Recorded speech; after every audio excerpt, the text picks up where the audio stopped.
Hi everyone, welcome back to Lightup Virtual Conference. My name is Stephen Simon, as always, your host of the day. And in this keynote, we have an amazing speaker joining us today, Mathew. She's responsible for developer relations at Microsoft for APAC region. I have been very fortunate to have met her in person long time ago, but it's an honor for me to host her today. And without wasting any time, let's cut to the chase and invite our keynote speaker for this session, Mathew.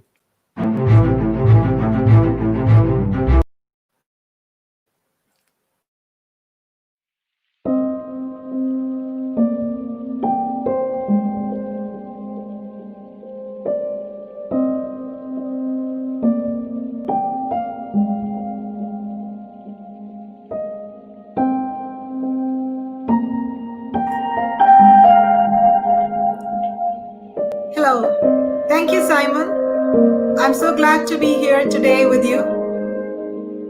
Can you hear me?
Light up. Light up. Light up. Light up. Light up. Light up. Light up. Light up. Light up. Light up. Light up. Light up. Light up. Light up. Light up. Light up. Light up. Light up.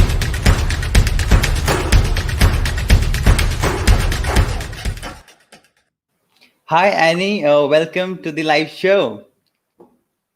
Hi, Simon. Thank you for inviting me. I'm so pleased to be here.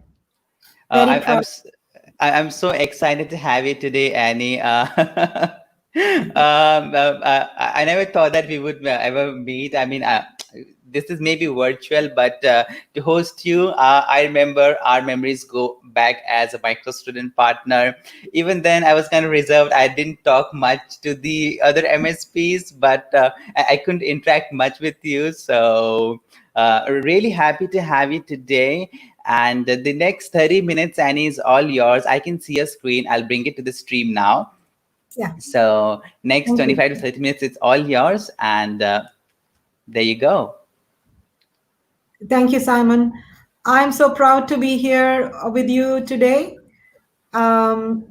This is indeed different times, and while it is strange and we are all trying to get through these times, there's so much we can do together. And today I would like to spend a little time talking about digital transformation and how we democratize it, the efforts that Microsoft takes to do that, and of course our developer communities across the board are doing this in great measure.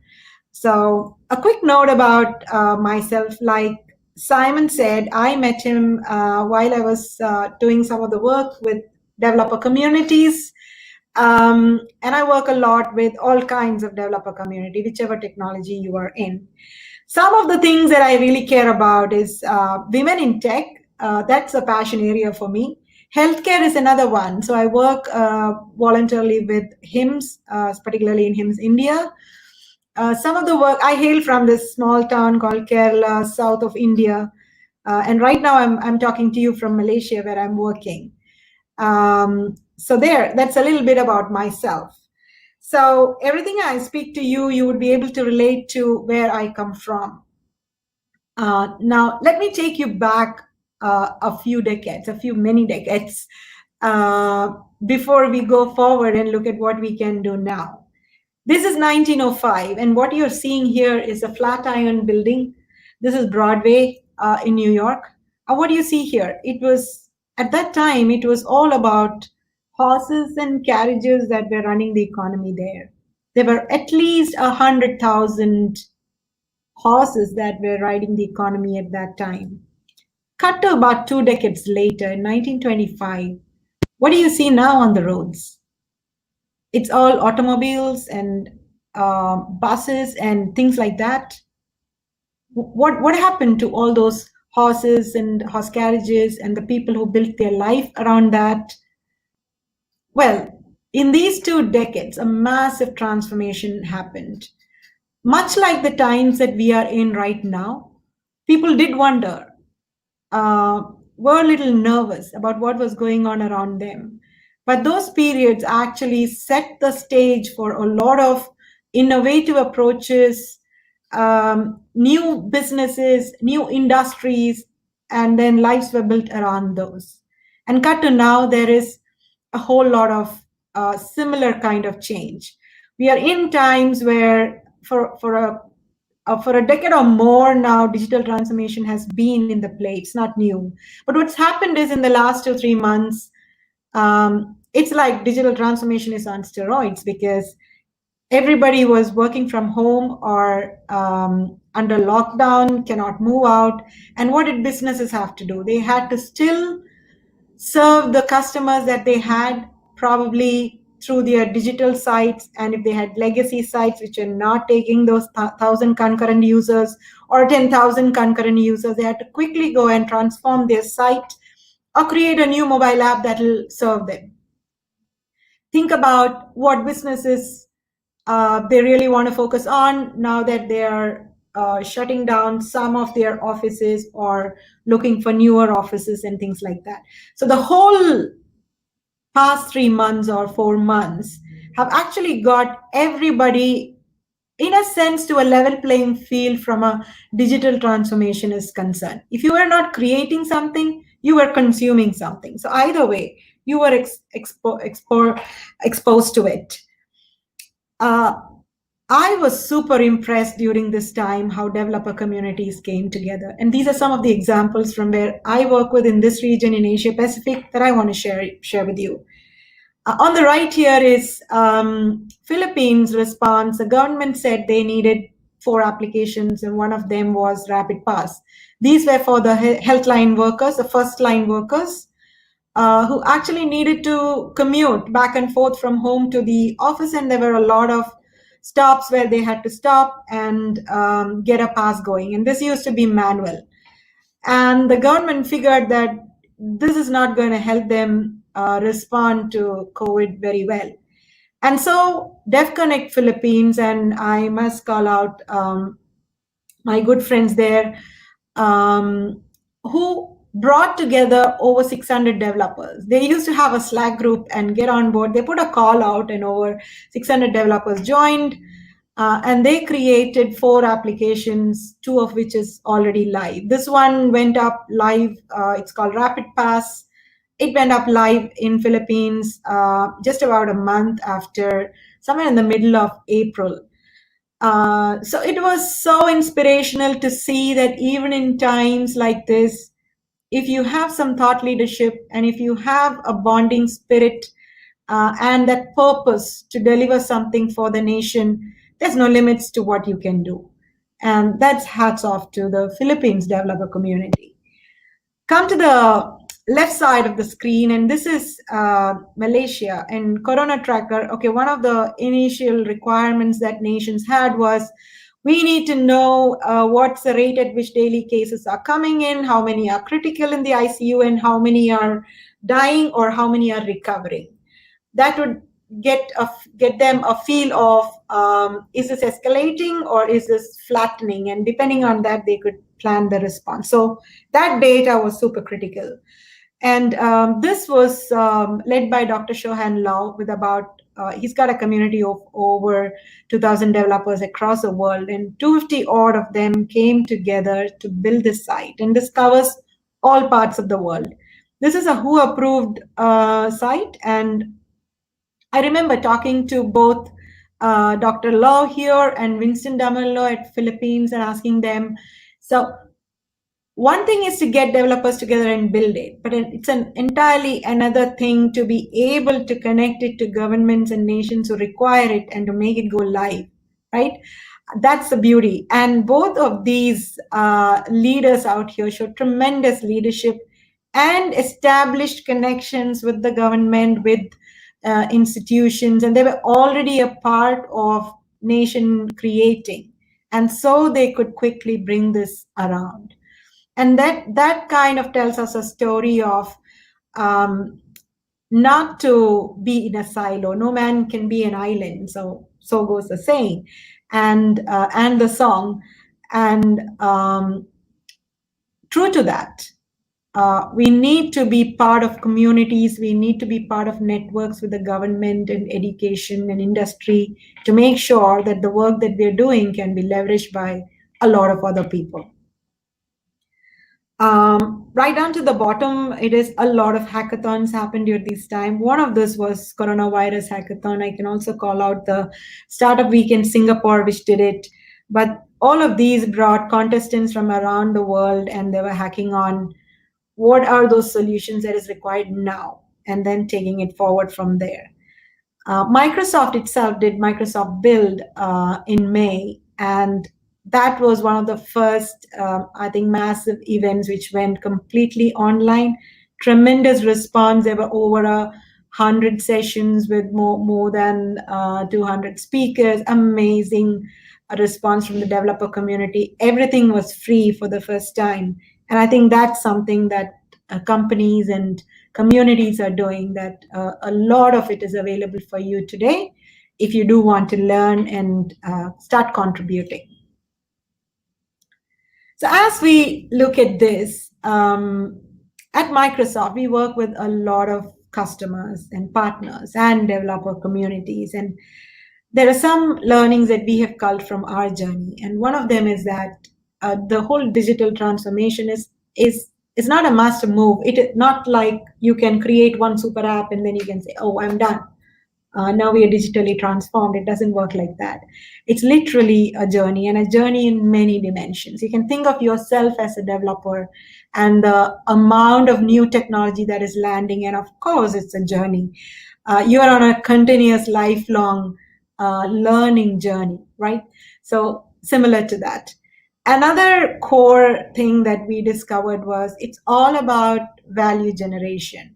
So before you go about building an application or a solution, you need to think about what is the value it is delivering. And of course, every business and every startup, every company founded ever has always delivered some value to find its place, sustain and grow successfully. And that remains, and that's core to digital transformation as well. So it's about the value. And the purpose. Find the purpose, and then you can use tools to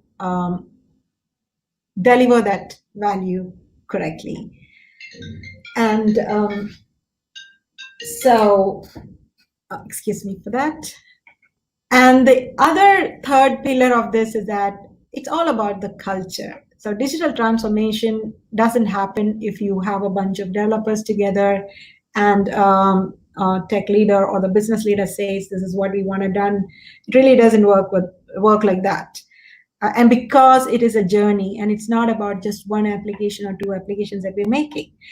And so it's about a complete cultural shift. And Satya Nadella has been hugely inspiring in Microsoft and around in terms of how do you create that cultural transformation. And here, DevOps, for example, is a technical solution to culture transformation within organization, where developers and ops people were probably separate teams. Somebody was developing, somebody was testing, etc.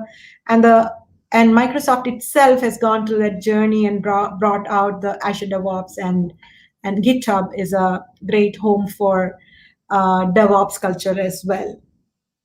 So it's all about the growth mindset, urgency, bringing business and technology skills together, rapid experimentation, etc. So that has been another very crucial component to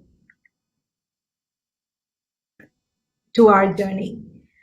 Now, at the core of all this is developers. When you talk about digital transformation, leaders may have grand visions, but ultimately it becomes a reality by the code we build.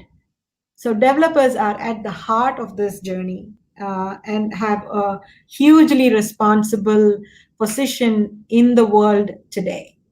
Now, one of the I just want to talk to you about how Tesla does this superbly well. So Tesla's Model 3 actually some time back had a lot of consumer report reviews indicating a brake issue. Now, when we talk about digital transformation, Microsoft's principle talk about creating a digital feedback loop. That's about understanding customer signals. That could be from feedback, social media, whatever it is, but get the data from customers directly and then loop that in with the signals and data you're getting from your products, and then use that data and infer intelligence from it and be able to action it. And that's the digital feedback loop. Tesla does this beautifully in this case, for example. So they realize that there is a brake performance issue. They actually connected the data between customer and products very nicely to be able to figure out exactly what would solve the problem. And in this case, they figured that you need to improve the stopping distance. Over-the-air update, because Tesla's cars are completely software driven, they could make that happen. Customers were happy, especially consider if it was not a software driven automotive.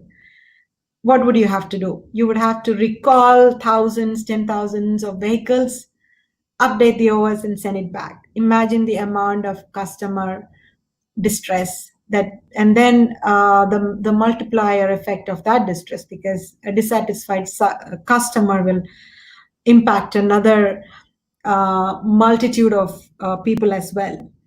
So this happened because of the amount of digital transformation they had. Now, what drove that? If you look at the developer roles or the software roles in Tesla, it's about 1% of their company is actual software development roles. 6.6% in Tesla, as opposed to in an average American company, it is about 1%. So interesting that businesses are starting to understand this, that if you need to survive or if you need to succeed in this, they do need to understand that every industry is a software industry. Every company is a software company. And so you can see that reflected here in the number of developers being hired in these industries, regardless of whether it's an IT industry, education, construction, entertainment, healthcare, financial services, government, manufacturing, retail, you name it. In every industry, this research shows that the hiring of software developers are way higher than non-software developers. Impressive. This brings us to another point. And yet, this is another survey that we have done. We have picked from Gartner and BCG, in fact, and look at the difference. So businesses understand this, and they say 75% will create new business.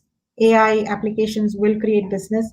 85% believe that AI will provide competitive advantage, and they expect that all this will happen to their business. That said, if you look at the percentage of customers who are actually taking any action on that, only 14% have deployed AI, and only 23% will deploy it in the next 12 months. So that's a huge gap between thinking and action. And this could be disastrous for companies at this point, even more. Now, what do they need? So if they do want to apply these, they need people who are digitally capable, right? And if you look at this chart, you can see that even just looking at the percentage of jobs that are available, 71% of the STEM jobs are in computer science, and only 8% of the STEM graduates fill the pipeline. Wow, that's a huge gap. Now, what does that mean? It just means that companies and customers, partners, startups, everyone out there, organizations are struggling to find technical talent to build applications. Over 86%, and that's a huge number. Imagine the amount of opportunity lying there. And so, Microsoft's goal, and Satya Nadella says this very well, is to democratize AI to empower every person and every organization to achieve more. And this is crucial in today's world because almost every company and every organization is looking at how can we somehow leverage AI to reason better over the data? How can we get our data estate right? Whether it's a small retailer or a huge manufacturing company or a healthcare organization, everyone is in the same space and they need to get on this AI journey at some point of time, or rather immediately from some point on this graph. But the good thing is that as organizations go across this journey, there's something for everyone. Whether it may be at the bottommost point, you may need to create some apps very quickly and get some feedback from your customers. Maybe it's about business analytics and dashboards. Or at the other end, it could be about custom AI. They need to actually reason over the data very quickly and on an ongoing basis and be able to predict maybe when is an error going to happen, or predict the breakdown of a machine, or even when a patient requires a medication. So for all of this, AI is super important in today's world, and we have to find a way to make sure that we are embracing more people to come on this AI journey, because there's just not enough software graduated developers out there. So it's imperative for the world and for all of us and for our customers and partners to make sure that more people are somehow on this journey of digital transformation. And Microsoft feels very deeply about that.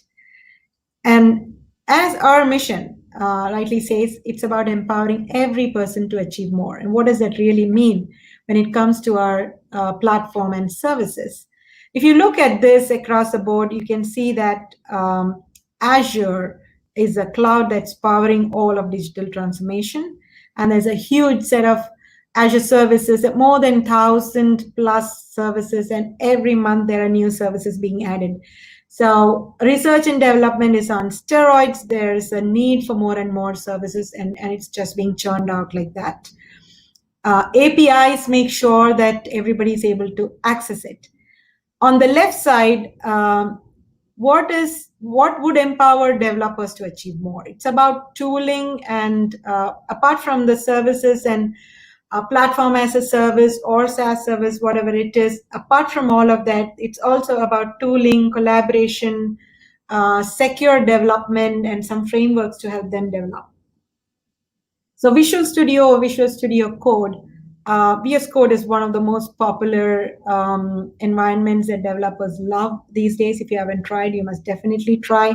Whatever technology you're using, you're still gonna love this. GitHub, on the other hand, is a home to about 250 million developers already.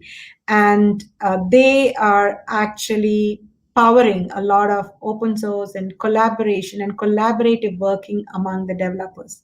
Now, professional developers find this immensely useful and are using this. But on the other hand, at the right side, you can see that we've taken care to make sure when we say empowering every person to achieve more, we really mean that. And so we brought out the Power Platform, which is actually Power Apps. These are mobile apps that can be built without any code. So you can drag and drop UI and create mobile apps very quickly, and use Power Virtual Agents and Power Automate to build intelligence on top of it, or build chatbots. So these are what we call as offerings for citizen developers. And citizen developers we define as those who don't want to code or who cannot code. So either way, citizen developers can use this. Now, professional developers also find Power Platform immensely useful because they can now churn out a lot of functionalities without actually coding too much. So while they do their hardcore, deep tech work, there's also a need for some fast turnarounds with Power Apps. Now, interestingly, Power Platform is widely being used now. Plenty of Fortune 500 customers are on that. And what they find is that this is a very easy way to ensure that your line of business requirements. So if you look at the lineup of application requirements within an organization, probably 20% of it gets picked up by the IT organization, and then what happens to the other 80%? They're not critical, there is not enough bandwidth to do it, and so on and so forth. And that is where, if the professional development team actually creates the platform and framework for citizen developers to build on top of it, you could have a very successful way of ensuring more people are able to participate in the digital transformation, more of that application requests are being served, and hence just accelerate the digital transformation journey. Right, and another part of democratization, if you will, is the ability to use whatever tool you love with whatever skill you have and still be able to build it. And that's a key focus for Microsoft, and particularly on Azure. So we've ensured that whether it's management, applications, database, or infrastructure, you have it all. And I've just shown a bunch of either technologies, languages like Node.js, Python, Java, or maybe it's some of the Hadoop Cloudera kind of databases, or even the Kubernetes management tools and frameworks that you're going to use. And you can use this all on Azure. That's the good news. Another aspect of democratization is really large organizations like Microsoft spend a lot on research. And how fast can we make this research accessible to you as a developer out there? And that's a core focus area for us. A lot of our applications have been open sourced in the last probably 10 years. And so it's available for you out there on GitHub to kind of build on and leverage it effectively. Now, if you look at some of this research that we have research centers in Redmond, New York, New England, Cambridge, Beijing, and even in India. And there's some tremendous amount of fantastic work that's happening there. If you look at this, some of the things that happened, the first FGPA deployed in a data center. 2, the ton of stuff that is reaching human parity, speech recognition, machine translation, conversational Q&A, object detection. All of this reach human parity. And what does that mean? It means that when something, for example, speech synthesis, let's look at this. What we mean by this is that when a robo or when an artificial speech is made and a real human speech is made, are you able to detect the difference between the two? If you are, then it's not reached human parity. When it reaches human parity, you're not able to distinguish between a man and a machine, and that is called human parity. And the interesting thing is many of these technologies which have reached human parity also mean that your capability to take it and use it gets better, but also there's responsibility with it. So very quickly, I'll show you 2 sound snippets, and you need to say which is artificial. As the name suggests, the original submarines came from Yugoslavia. The next one. This is easy enough if you have an unfinished attic directly above the bathroom. Are you able to distinguish which is human and which is artificial? I couldn't. And the first one was artificial. I'm sure 50% would have got it right and 50% would have got it wrong. And that's exactly the point, that it's very difficult. And when we talk about democratizing, we are really talking about the cognitive services that you just saw, the speech, the language, the vision, decision making. All this is now available for you to use as comprehensive pre-trained AIs. So you may be a developer who doesn't know much of AI, but you can still use these and get some pre-trained models going and be able to effectively use that. The last one, the decision, the personalizer that we launched. In fact, Azure is the only one that has extended personalizer services to you. So you can very well personalize your applications using these APIs. So as I told you earlier, simple UIs, visual interfaces, these are all making it easy for any skill level. And so that is how, that's a small glimpse of how we're trying to help democratize AI.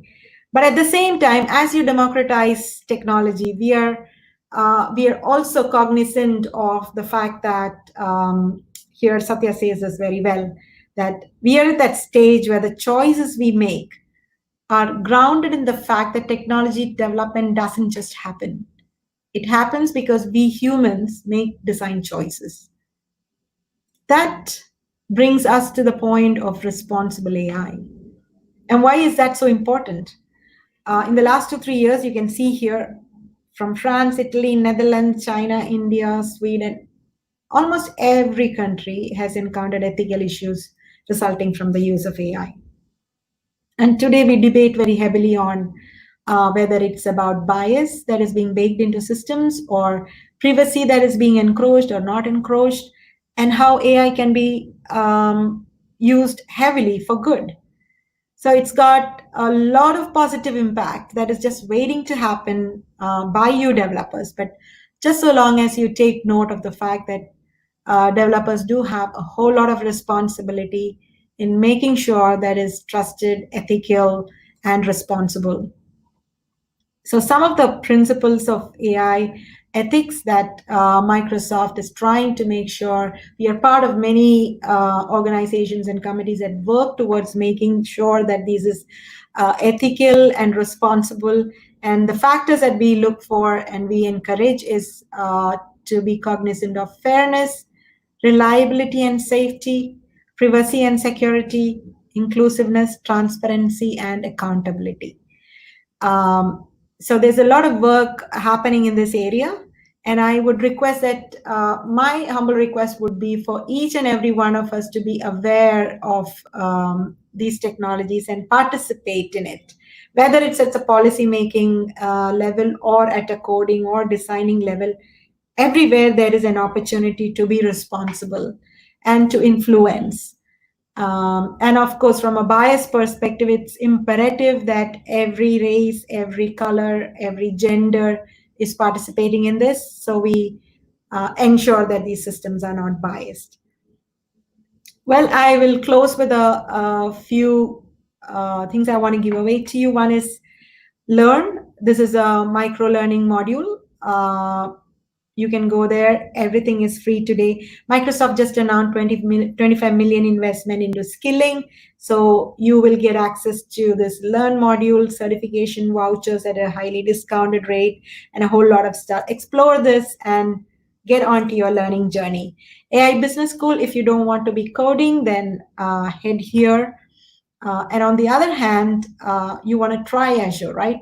So these are many ways in which you could get it, right? From the Azure free offer, $200, to Visual Studio subscription, to if you're a student or a startup or a nonprofit, there are separate programs for you. AI for Good and AI for Earth. If you are doing projects on something with AI on good, that is for the good, or for COVID response, or for something for Earth related, you can go ahead and apply for some free Azure credit, but not just free Azure credit. It is really about the technology support you're going to get. So there you go. Please join the community. You can go scan this or go to this site, but join the community so that you get to know what's happening on a regular basis from Microsoft. So that brings us to this last slide. Invent, and invent with purpose, and invent responsibly. So make sure that you're future ready, you're building on your terms, you're operating seamlessly, and trust your cloud. Together, I think there's a whole lot we can do at this point for our organizations or our communities, our nations, and for the world as well. Thank you so much.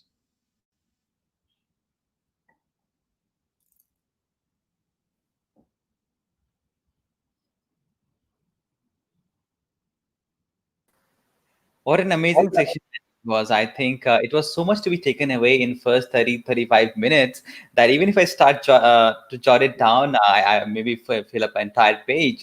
You started about the importance of community, what you and your team have been doing in your Asia Pacific region. I really love that in a very short period of time, you could get it built, and not just built, approved by the government, which is of course very long taking time. You did talk about the education. I think there's indeed a lack of this the knowledge, and I love the fact that you did tell that there's a gap between people opting for AI, right? So that is really going to affect. And but you did also mention that it's not tough to get started. Microsoft has this services like Power Apps, which even if you don't know much of the programming, it will help you to get started, and many enterprises are using it. And eventually there's a lot that you said, right? I think the last slide, that was the second last, Microsoft Learn, that they recently launched. I know Right. previously they had a platform called MVA, Microsoft Virtual Academy, which was an amazing platform. We had one of the guests, Christopher Harrison, recently on our show. So once again, I think MS Learn is an amazing platform. They have built in one entire ecosystem where you can get Right. certifications, documentations, and now it's not just a video course content. There's an entire path that you follow, and you can actually track your path, get some points, share it. So that's an amazing session, Annie. I loved having you here at the Lightup Virtual Conference. We are more than fortunate, and we feel honored to have you in this conference. And all I can say is thank you, Annie. Thank you, Simon. Let's light up. Sure, light up. Bye. Take care. Thank you.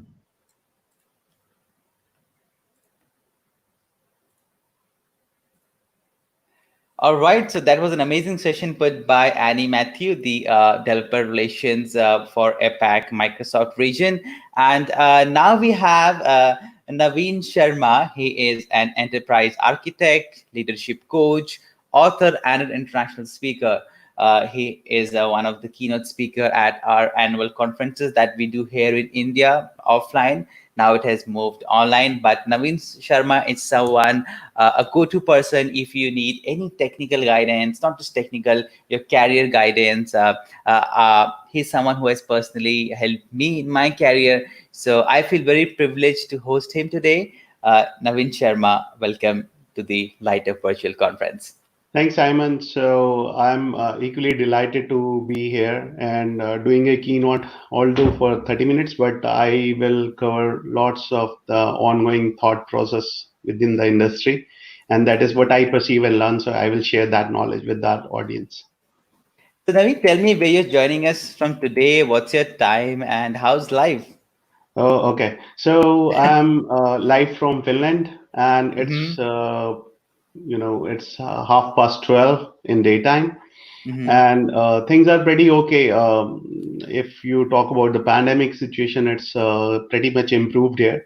But the thing is, it's self precautions, which will be necessary because the disease is not going to dilute itself. So it will stay there with us, and we have to start learning how to live with this disease until unless some medicine is prepared and tested, and it is equally proven to be effective in treatment. So we have to just live with it, and that is what I'm going to share, what my perception and thoughts about how it's impacted the world around us. Definitely, Naveen. I think we'll have to live with this new norm as we have moved from offline conferences to now these virtual conferences. Not letting you go anywhere, right? We'll always have you in every new or aspect that we do at this community. Really honored to have you, Naveen. For next 30 minutes, it's all you. And there you go. Thank you. So we know we are living in a difficult times, and most of the speakers here might have talked about or touched upon the topic of this pandemic. And we all know that this disease is so invisible. We don't know if person sitting next to us is having this disease or not, or whether he is asymptomatic but is a carrier, and disease can be brought upon to us through children, through old persons. So it's very invisible. It's highly contagious, and through some tests only we can decode that whether someone has corona or COVID-19 disease or not. But anyway, I will talk about how this disease has put us, the whole world, in a chaos situation, and how this situation has become a new normal now. So this new normal has impacted every business out there, every community, every society we live in, and although the leadership styles, that is my core competence area. So I will talk about how leadership has evolved during the pandemic, and the new normals, new attitude, new say features one leader should have. They have evolved further, and what are the key parameters of or evaluations of a leadership, new leadership. So that is the major transformation. So let's start with the business. We know that this pandemic has resulted lots of businesses being shut down. A large, well-known food chain has literally closed 400 of their stores or point of sales. A large shoemaker is going for second round of layoffs. Uh, Large enterprises, we often know that they are going series of rounds of layoffs. So businesses are impacted way too much. Airlines being getting bankrupt, filing for bankruptcy. Tourism businesses have largely hit. Uh, Hotel industry is largely hit. Logistics is badly hit. Although it's being opened up where the countries have opened up international borders, logistics is taking place. But now there are new opportunities. I will just talk about in a few minutes. Then there are other businesses like education, uh, other customer support, where the you need to go to individuals places to, or you need, or customers come to you for the device repair or maintenance, something like that. That sort of customer support has gone for a toss, because people are afraid, in they feel good to have a broken piece of product at their home rather than going to customer care and have fear of that pandemic among them. So this is how the business has gone impacted, and how we tried to cope up with the situation. So we could not be present at the office, so we were asked to stay at home and start operating from home. Now there were two leagues of employees where they had the company provided end user compute, that is laptops, company provided encrypted laptops.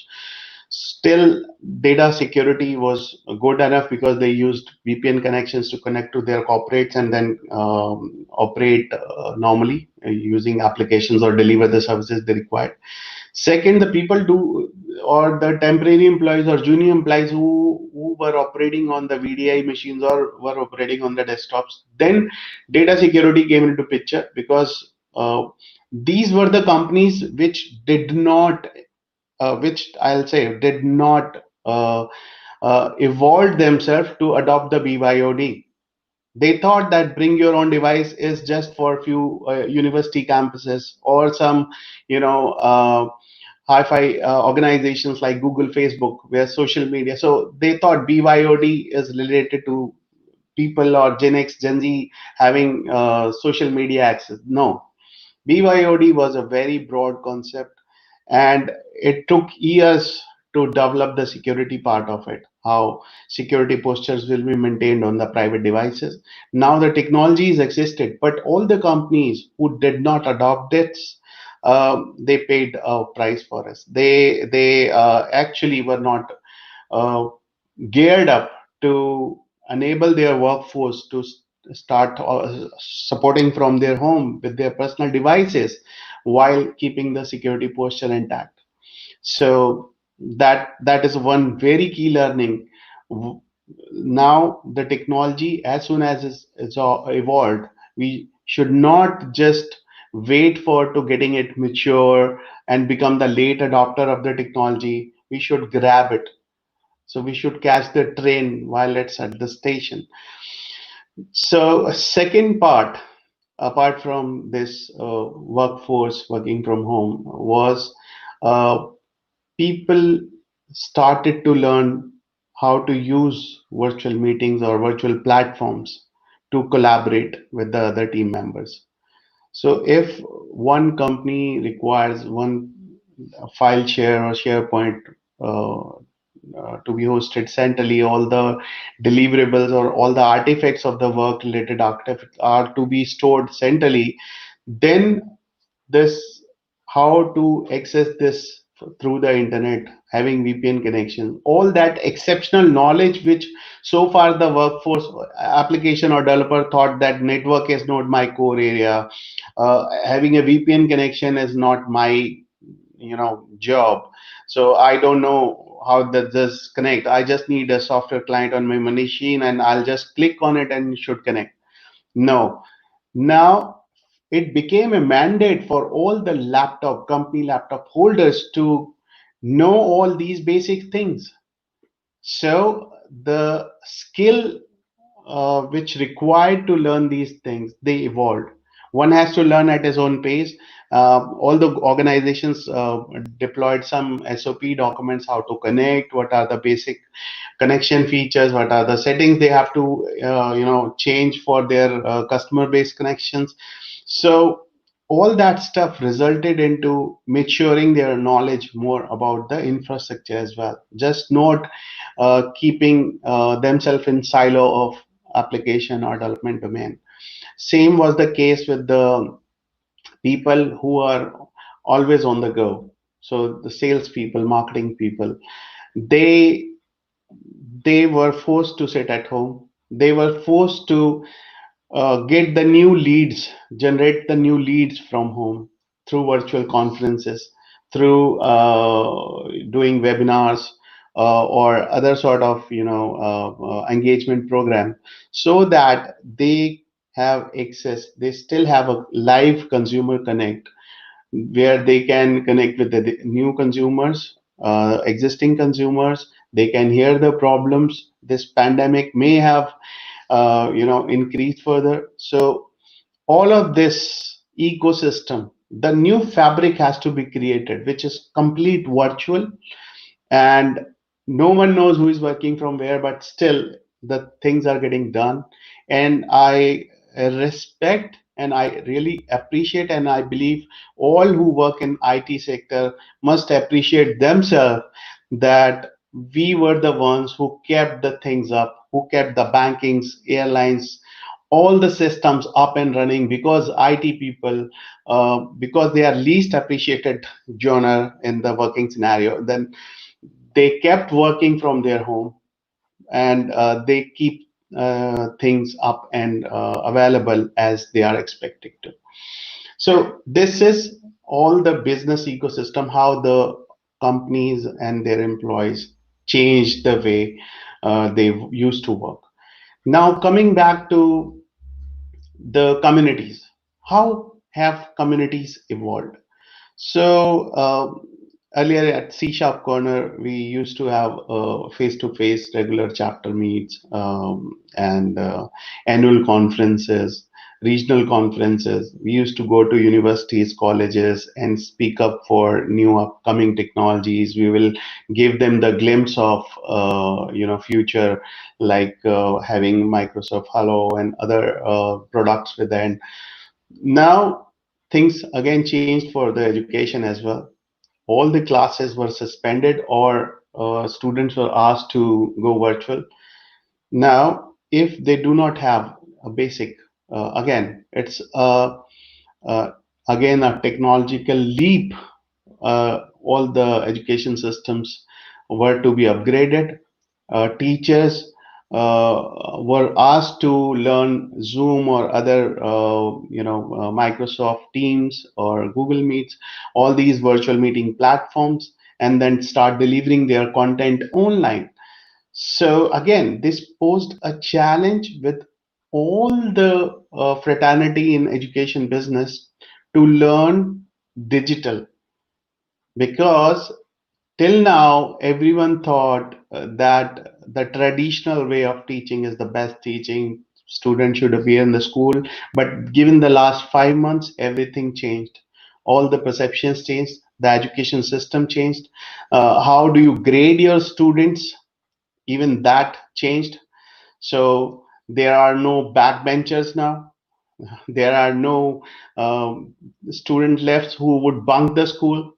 So everyone has to be attentive. Whatever is happening, teacher is prompt to check which student is not responding, and every student has to respond to the questions on the chat box. So everything changed. And again, the educational institutes who were not digital prone, they paid the price. Their students missed the boat. Their students could not cope up with the gap in the studies. And I know there are countries like Sudan, so I checked the part of the session from UNICEF. They shared the news that a girl listening to their sessions, school sessions on the radio.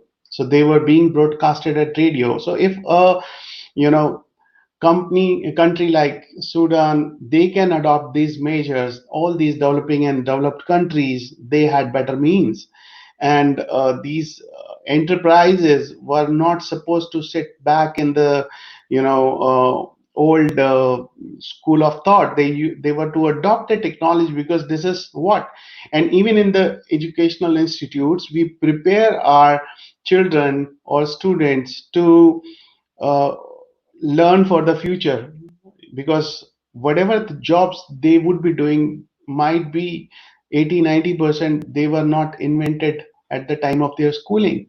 So every it's become a digital responsibility of every enterprise, every institution, to adopt the technology for any unforeseen circumstances like this pandemic. I think it has impacted education in a big way, and communities. Like we teach universities, we teach each other, we share knowledge, we gain experiences, we discuss the coding. So at CSharpCorner, it's millions of developers across the world. It's a large technology hive, and we talk about any evolved or evolving upcoming technologies. We learn it quickly. We impart our knowledge. We present our share our knowledge in form of technical trainings, in form of books. We have a book publishing section where people learn the technologies. They publish the books for the ease of everything, and every aspect of that remained that is because communities like ours were already digital. Although we had a physical in-person approach as well, but again, we adopted quickly, and we switched to virtual platform. So I myself conducted 1 month long virtual training on the architecture, starting from the very basics, so I can make few people more employable. And I believe this is the native notion at C Sharp Corner. with each of the person. So our hive or our community works best for everyone. It's just not that one person's gain. It's everyone gains when it works as a part of community. So community wins, community lose, community gains, community recognize. So we also recognize, gives reward and recognitions to the best contributors and people who are also coaching others and enabling themselves to become a speaker, become better programmer, better architects, better infrastructure persons, better database admins. So everything is for betterment. So CSharpCorner is one of such community, and we have truly evolved. Then we conducted again a global virtual conference on architecture. We conducted the Women in Tech conference where we had our very successful women entrepreneurs, technopreneurs. They talked about their journey, and they talked about their knowledge about in the particular domains, and it was a very successful one.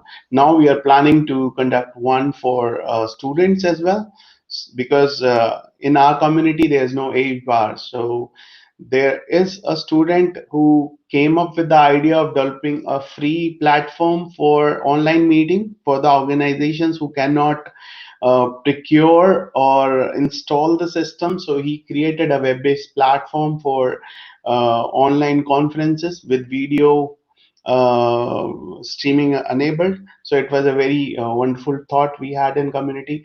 Second, there's a youngest guy, is just 12 years old. He came up with the Python training, and he worked with Raspberry Pi and other products to come up with some other programming ideas, and he uh, publishes articles and coach others about this.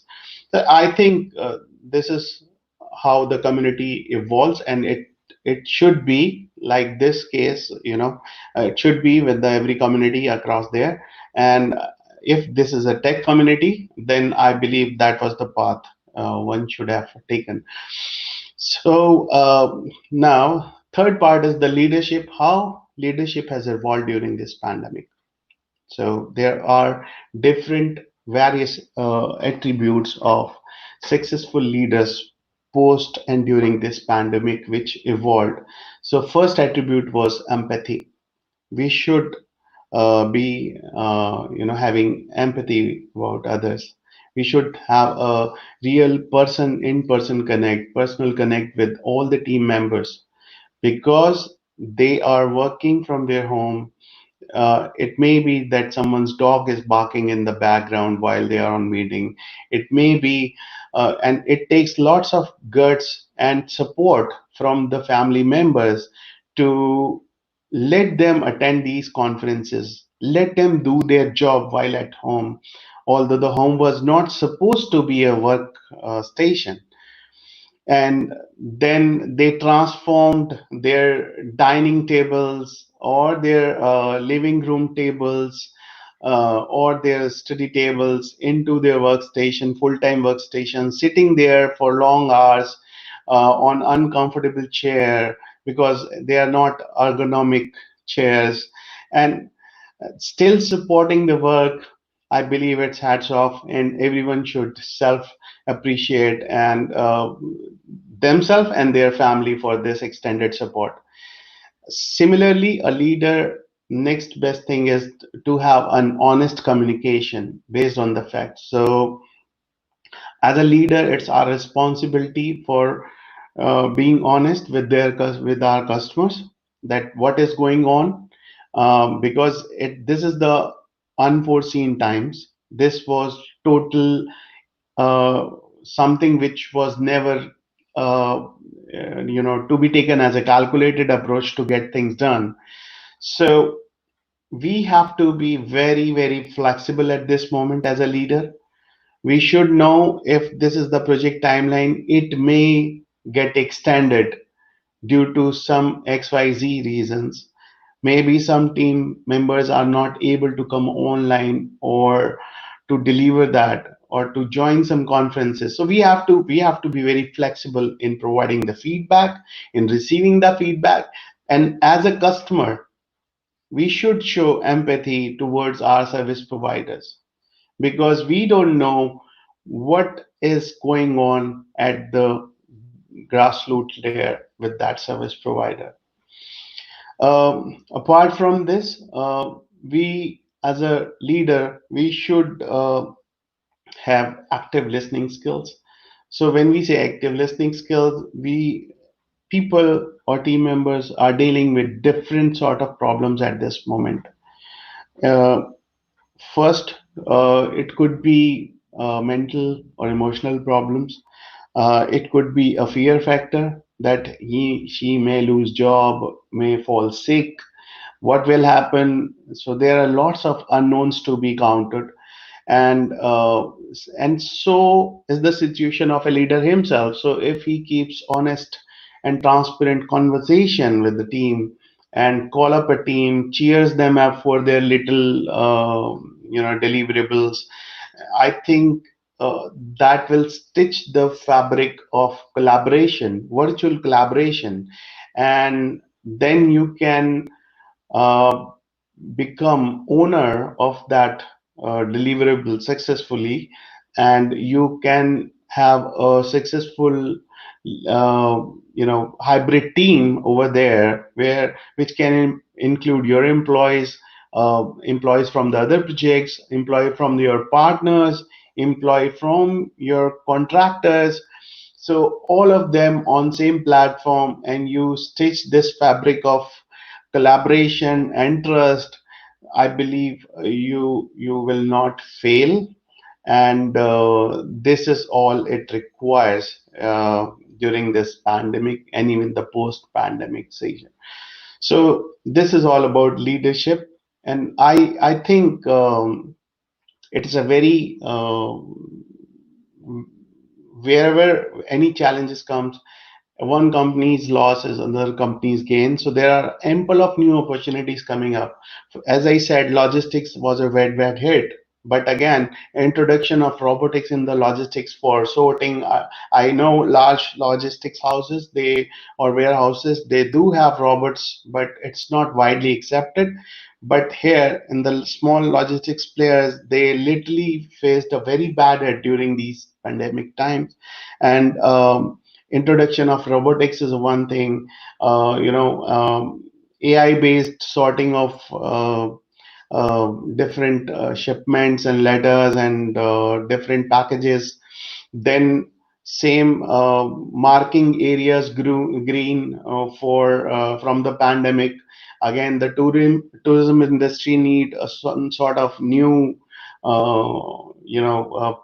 AI powered robots or some ecosystem, so that even people who want to go on some sort of vacation, so it can mark that this is the green zone, you can roam here freely, all obviously with some additional health tests and other parameters. But this is what is going to happen and open up, and it's how the new world would look like.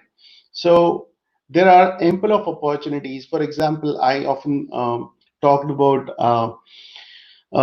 idea at the speed of thought. So, for example, if you are watching this video on a mobile phone, I occasionally come up with the idea. So it's a way we live in. Why don't we create an application so that I don't have to wear the glasses, and the application itself adjusts this focus on the screen to match my vision, and I would see the phone clearly. And similarly, it could be then transported to television, so I don't need to wear my glasses. And think of the old age persons at home. They often, if they get some emergency call in midnight, they first try to locate their where their glasses are, and if their phone has this feature, they can directly pick up the phone and talk, or they can read newspapers books, they can watch television without having you know a single second thought of about where are the glasses. So this is one idea. There are ideas at speed of thought. There are lots of ideas which are coming in, in this new times, which were there, but now how the ideas are perceived, how they are implemented, everything will go for a change, huge change. And I think this is all due to this pandemic. So a very wise man told me that uh, we move because there is a friction. If there is no friction, then we cannot move. So it's very true. This pandemic, although it's very bad friction we had, but we now know how to jump or how to leap over. So this is this is all about taking a leap, a giant leap or small steps, jumping over the hurdles that this pandemic has brought to us. And that is what we do at C Sharp Corner. And we evolve further together as a group. We As I said, we reward and recognize each other, and everyone's contributing during even during these challenging times while they are working from home. They are working for extended hours. They don't forget to spend some of their time and share their knowledge. They don't forget to write articles, publishing books. Even we have started new virtual ebook launch, so that's again going to be a very, very big thing in coming times, because people can join us across the globe in any ebook launch program, and then they can ask questions about the book.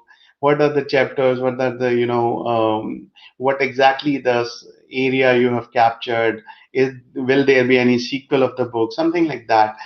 So I think that is all I sum up in this pandemic related story. So, Stephen, any questions? You are on mute. Yeah, I mean, I do the mistakes, right? I'm the host, even I do the mistakes. I think you did cover about the entire ecosystem that has changed during this pandemic, right? And how one has to keep himself or herself updated, else they'll just fall back. You did talk about the education, you did talk about how the software companies will have to change, the example of VPN, Correct. the Zoom classes. And the recently just the book launch that you said we have been doing on C Sharp Corner. So of course, had lot has changed. What are your, I think, a couple of quick suggestions? I mean, to move with this pandemic. I think you did discuss about some time back about one has to be very smart, right? Correct. During this time, it doesn't matter you have a good degree, or it doesn't matter you have 50% or 90%, right? You have to be very smart. So can you just talk a little more about that? Correct. So I forgot that I didn't mention any recruitment, how the education will relate into the recruitment now. So it's about having social branding. So it's not for the media companies only. So social, everyone should have a social branding for yourself. If you have presence on social media, it is how do you present yourself? Because now the recruiters will not call in for you face to face interviews. They will look at your LinkedIn profile. They will conduct virtual interviews. They will session like this, and they will judge you for your communication skills, for your what etiquettes do you, are you a keen listener, or you just stop the person in between and say I know. So yes. And and this recruitment paradigm is related to the education itself.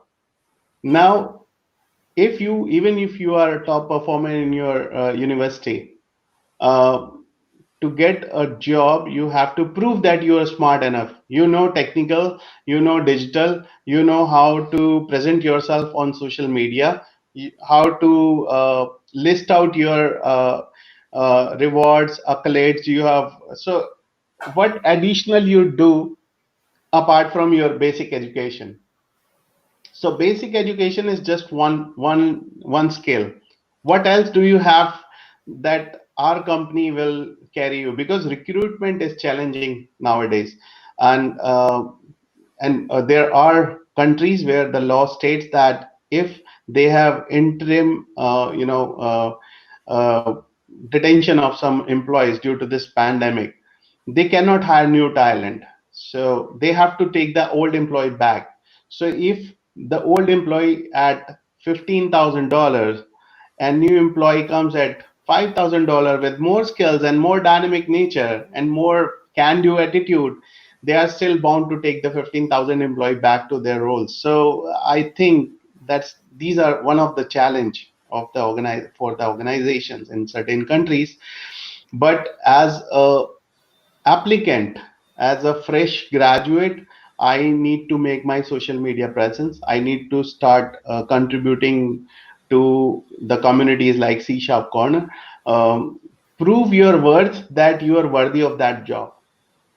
And it gets, how do you prove it? You write code, you submit articles, you start coaching people or sharing your knowledge, you join the idea forums, innovation forums, you give some new ideas, or you join some startup positions. Nowadays most of the startups saw a hit back.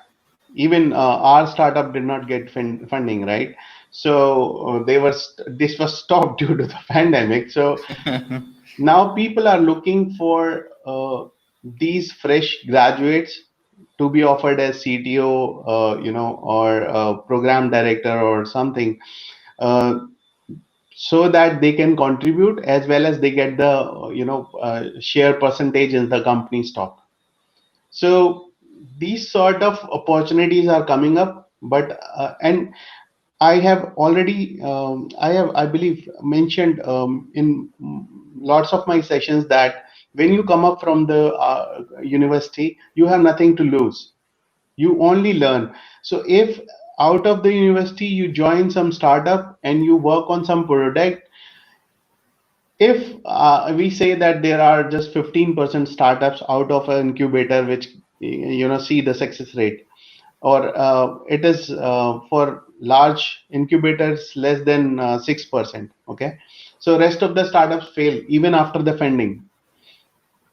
So if you don't get funding, so out of 100%, only 1 or 2% projects get funding, right? So 98% without funding, they fail. Oh my goodness. With funding, if you get into that zone, your project get funding, again, only 6% of them will success. 94% still fail. So it's a huge failure factor, but you have nothing to lose. You will learn a lot. So better join some startup rather than going for a, everyone has a different situation altogether. And it's not that startup does not pay, they pay you, but they give you freedom as well. Freedom to innovate, freedom to, you know, have a senior position, freedom to lead. So you are a sort of independent person. And that is why I push that everyone should, because when we graduated, there was no ecosystem like this. We had 486 computers with 512 MB of hard disk I and don't get something that. like. I've never seen a system like that. Yes, yeah. So you don't, yeah. So this is the different world we are living together, and which is evolving every second. Now, Annie, she talked about lots of technologies. She gave the example. She played two voices. One was robotic voice, another was the real voice, and the robotic voice looked more real than the real voice. Yeah.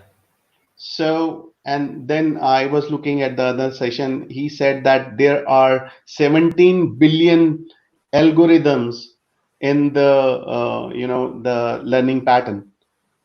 My So goodness. if 17 billion algorithms for the natural language processing, I think uh, robots are gonna beat us anytime day. So it's Digital is on rise, machines are on rise, but how do we control them? Through innovation and always becoming one step smarter. And that is my core advice to fresh graduates, that join the startups, make a social presence, present yourself as a brand, and become expert at least in one technology, and keep the know-how of others. So this is the only way to get that job of dreams. Otherwise, forget about it. People are not going to hire you just for your educational skills. Oh, I think that that's an amazing guidance, Naveen, that you have given to all the young guys and even to the professional developers who are watching. Keep yourself updated. Don't just think that all the skills that you had in the past, they're gonna keep you going. The lot has changed, and one has to change as the time is evolving.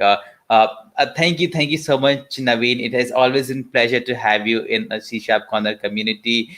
We are more than glad that you are a part of this community. You are a VIP member. We do know that. It's my second home. So Yeah, honestly, and I mean, we do miss you back here in India. We would love to have you back whenever this international, sure. flights resume. I will really miss you.